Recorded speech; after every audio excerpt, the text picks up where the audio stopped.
na nichukue fursa hii kukushukuru sana mkurugenzi mkuu wa shirika la World Vision Tanzania na timu yako yote kwa kunipa heshima hii kubwa ya kuwa mgeni rasmi katika hafla hii ya uzinduzi wa mkakati wa Jubilee ya shirika la World Vision Tanzania kwa mwaka 2026 mpaka mwaka 2030. Na wapongeza sana kwa tukio hili kubwa la kihistoria.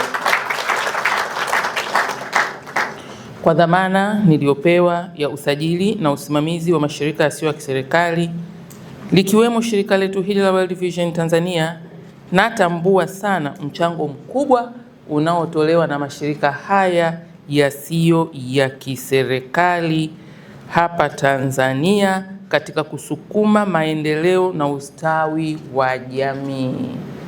Niseme kabla ya tukio hili nilipata fursa ya kutembelea baadhi ya miradi ya World Vision katika wilaya za Korogwe na Pangani mkoani Tanga.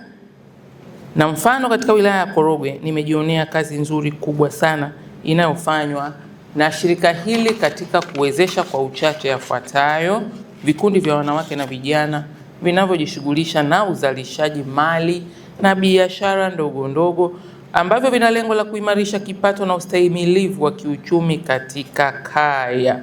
Aisee, nimekutana na wanawake na vijana wameimarika, wanaongea kwa kujiamini, wanafanya vitu vikubwa, wana confidence. Mimi hadi imenifanya niseme aisee, katika miaka mitano hii ijayo ya utekelezaji lazima tushirikiane na nyinyi ili tupate vijana wengi kama hao na wamama wengi kama hao.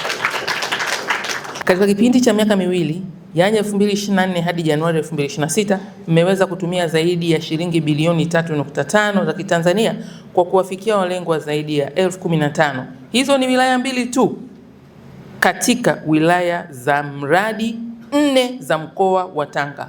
Maana tukiongeza sampo ya mkoa wote wa Tanga na tukachukua Tanzania nzima, mikoa yote mnakopita zaidi ya mikoa nafikiri 16 mko huko.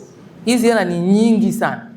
Ni nyingi kiasi kwamba shuhuda ambazo tumeendelea kuzisema hazijatosha kuweza kuiweka World Vision kwenye ramani ya washirika wazuri wanaoisaidia Tanzania. Hii kazi tutaifanya, Tanzania isikie iko World Vision inatimiza miaka 45 sasa, si mchezo, mambo yake ni hatari sana.